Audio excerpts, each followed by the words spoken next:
Hey everyone, and welcome back to What Did I Miss? Where today I'll be covering all the Easter eggs, references, and things that you may have missed in the first episode of the second season of Star Trek Lower Decks, named Strange Energies. If this is your first time on the channel, my name is Eric, and here I talk about Star Trek and all the sci-fi stories and characters I love, so be sure to hit that subscribe button and the bell so you don't miss any videos. I also have a contest going for subscribers, so if you're interested in that, stick around until the end for details.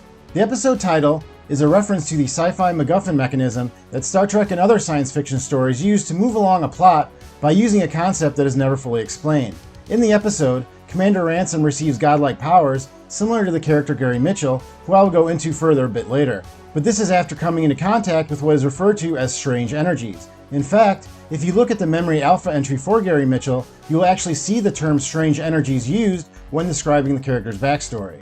The episode begins with Mariner seemingly being held by the Cardassians, a race that was introduced in Star Trek The Next Generation, but featured more heavily in the series Deep Space Nine, and on Voyager within the character Seska and the Maquis storyline. Outside the facility, we see a few Cardassian warships, which are designed to resemble the Cardassian signal. Once we see Mariner, it looks as though she's in a room similar to the interrogation room used by Gul Madred and Captain Jean-Luc Picard in the later half of the two-part Next Generation episode, Chain of Command, one of the highlights of the show's sixth season. When the Cardassian interrogator is not aware that the captain is Mariner's mother, it is a pretty big hint that this is in fact a simulation, since Cardassians were known above all else for their ability to gather intelligence. The interrogator shows Mariner some torture tools that she plans on using on her, and on the far left, I believe that is a mek'leth, which is a smaller version of the batleth used heavily by the Klingons.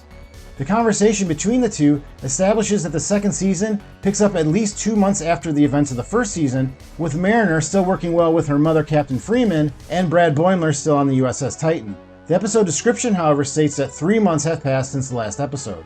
The voice of the Cardassian interrogator is that of Missy Pyle, who has been in many things, but is well known to sci-fi fans for her role in the movie Galaxy Quest. We then see now Lieutenant Brad Boimler being held captive as he asks for help from an escaping Mariner and states that they have been showing him lights. This is another reference to the aforementioned Chain of Command episode in which the Cardassian interrogator tried to get Jean-Luc Picard to admit that he saw 5 lights when instead the captain would proclaim, "There are 4 lights!" Mariner is able to escape after she boards the USS Macduff, which is a Miranda-class starship similar to the USS Reliant, shown heavily in Star Trek II: The Wrath of Khan. The name Macduff is almost definitely a reference to the character from Macbeth, a play written by William Shakespeare, an author that is referenced many times throughout the different iterations of Star Trek. During her escape, we see her fire on some ships that are not Cardassian, such as a Jem'Hadar warship and a couple Romulan warbirds. The Jem'Hadar were aligned with the Cardassian Union during the Dominion War, and during that time the Romulan Empire also had a non-aggression pact with the Dominion, so it is possible this simulation takes place during that time period. I also saw some Maquis ships, Bajoran assault vessels, and a few runabouts. If you notice any other ships, let us know in the comments. When Mariner pauses the simulation, we see the Arch appear, as well as an Andorian officer named Jennifer. This officer was shown briefly in the first season, and at one point, Mariner pushed her out of the way while running through a corridor. The actress who voices Beckett Mariner, Tawny Newsome, revealed in a panel that her line during that scene, "Move, Jennifer," was actually improvised, and when she said it, she had no idea that in the scene she was pushing an Andorian character. She stated that if she knew that, she would have made the character's name sound more like an Andorian one, but show creator Mike McMahon thought it was so funny that he not only kept it in, but has used the same character multiple times since. There is also a really smart line delivered by Mariner when discussing her opinions on Jennifer, in which she states that she knows they are not supposed to have interpersonal conflict. This is a subtle jab at the Star Trek fandom who believe that anything not created by Gene Roddenberry is not really Star Trek, since Gene Roddenberry was adamant about not showing this on the cruise of the series, although it has been featured prominently since his involvement diminished. The intro of the show has been changed slightly for the second season, with Pac-led ships being added to the battle with the Borg cube that the Cerritos runs away from. The Pac-leds were shown to have evolved into a potent adversary for the Federation in the final episode of the first season of Lower Decks, and the show's creator Mike McMahon has stated in interviews that the Pac-leds will be featured heavily as antagonists on Lower Decks going forward. This style of Pac-led ship is known as a battle harpy and is stated later in the episode, and they are new for the series. As the main episode begins, we hear Dawn Lewis as Captain Freeman explain that the Cerritos is on a second contact mission. The first episode of the first season of Star Trek Lower Decks was named Second Contact and dealt with a similar mission. The Aspergosian leader is voiced by Randall Park, who has just gained a lot of popularity after his performance in the MCU series WandaVision. Eugene Cordero, who voices Ensign Rutherford, has also gained some popularity after his performance in another MCU series, Loki.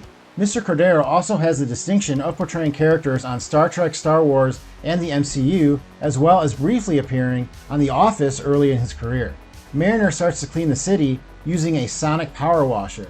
This is no doubt a reference to the often debated sonic showers that have been shown before on Starfleet vessels since the TNG era, and it is cool to see how the technology actually works. After Mariner accidentally triggers an event that causes Commander Ransom to be hit with strange energies, Dr. T'Ana displays the file of Gary Mitchell to the bridge crew. Gary Mitchell was a Starfleet officer who served under Captain Kirk on the Enterprise and was featured in the first episode of the original series, Where No Man Has Gone Before. He gained powers after the Enterprise passed through a phenomena known as the Galactic Barrier. When Ransom begins to manifest powers, he says, "Excelsior, I am healed." In Latin, Excelsior translates to the word higher or the phrase onward and upward, and it was a famous catchphrase of comic creator Stan Lee. After we see Ransom working on his buys and tries, Captain Freeman gets a call from Admiral Freeman, her husband. It was revealed in the first season that these are Beckett Mariner's parents and that she uses her middle name Mariner as her last so that her parentage is not common knowledge. Beckett Mariner also states that she had no idea that this situation would turn to something that was all Ransom on the Mount. This is probably a reference to the Sermon on the Mount collection of teachings found in the New Testament. But in doing research for this video, I also found something called Kirk on the Mount, which I will link below, that is basically William Shatner talking about why Captain Kirk is climbing a mountain at the beginning of the movie The Final Frontier, set to techno music. It is something. During Ensign Rutherford's date with Ensign Barnes, she mentions meeting up with her friends who work in cetacean ops. This is a really interesting part of many Starfleet vessels that has never actually been shown on screen, but it is supposed to be a facility that contains dolphins that somehow help with navigation. It was mentioned in the background on The Next Generation and shown to be a part of the USS Enterprise D blueprints released in 1996. Lower Decks is the first crew to directly reference it on screen, and since now this is the second time it has been referenced, hopefully we'll get to see it someday. Their date is interrupted by Ensign Tendi, who shoots at and starts to chase Rutherford down a hallway. When running from her, Rutherford confuses the ailment Tendi believes that he has, SMD, as LSD. In the movie The Voyage Home, James Kirk mistakenly stated that Spock used LDS even though he meant to say LSD to explain his odd behavior to Dr. Gillian Taylor. When the Cerritos is under attack from Ransom, Ensign Casey states that they need to be ready for hand grabbing. This is a reference to a scene in the original series episode Who Mourns for Adonis, in which a hand comes from a planet and grabs the Enterprise. To stop Ransom, Mariner kicks his body in the neutral zone, which weakens him. This may be a reference to a scene in the movie The Undiscovered Country, in which Kirk inadvertently kicks an alien in his genitals to weaken it, although he believed he was kicking it in its knees. While in recovery, Stevens reads Nightingale Woman to Ransom, which is actually a poem created by Gene Roddenberry for the episode Where No Man Has Gone Before, and is quoted by Gary Mitchell. Then we catch up with Boimler on the Titan, and I really think this sequence was my favorite of the episode. Seeing Boimler just completely overwhelmed by a Packlet attack and not being able to understand Riker's instructions was hilarious, even if we only got it for 30 seconds. You may have noticed that Riker's wife Deanna Troi was not featured on the bridge after being shown on the Titan last season. This may be because actress Marina Sirtis has moved from LA to London and may not be voicing the character this season. Well, that was everything I saw in the first episode of the second season, but let me know in the comments if I missed anything. This video marks about 1 year since I started making videos on this channel, and I just want to say thank you to everyone who has been with me on this wagon train through YouTube. I have many plans for the near future, and will be making those announcements on the channel soon. I also have a contest going for the month of August, in which you could win a 6-disc box set of the Alien franchise. If you would like a chance to win, make sure you are a subscriber, and drop a like and comment on this video. Thank you very much for clicking on this video, and I will see you next time on What Did I Miss? That mountain will hug the mountain. That mountain